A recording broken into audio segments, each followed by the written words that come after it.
বুধবার সকালে প্রাক্তন অস্ট্রেলিয়ান অধিনায়ক মাইকেল ক্লার্কের ইনস্টাগ্রাম পোস্ট চমকে দিল ক্রিকেট প্রেমীদের। ৪৪ বছর বয়সী ক্লার্ক জানান তিনি ফের একবার স্কিন ক্যান্সারে আক্রান্ত হয়েছেন এবং সম্প্রতি নাক থেকে আক্রান্ত অংশ কেটে বাদ দেওয়া হয়েছে সার্জারির মাধ্যমে।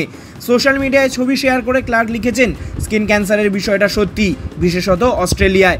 নিয়মিত চেক আপ করুন, সচেতন থাকুন, প্রতিরোধ সবসময় চিকিৎসার চেয়ে ভালো।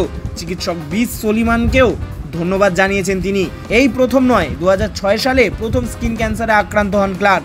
এরপর গত ১৯ বছরে কমপক্ষে ১২ বার সার্জারি হয়েছে তার। গত বছরও বুক থেকে বেসাল সেল কার্সিনোমা সরাতে অস্ত্রোপচার হয়েছিল। সচেতনতার বার্তা দিয়ে ক্লার্ক ২০২৩ সালে যুক্ত হন অস্ট্রেলিয়ান স্কিন ক্যান্সার ফাউন্ডেশনের সঙ্গে। তার পরামর্শ, বছরে অন্তত ২ বার ফুল স্কিন চেক আপ করানো জরুরি। পরিসংখ্যান বলছে অস্ট্রেলিয়ার ৭০ বছরের মধ্যে প্রতি ৩ জনের ২ জন স্কিন ক্যান্সারে আক্রান্ত হন। তাই তার অনুরোধ, রোগকে অবহেলা নয়, সতর্ক থাকাই সবার আগে।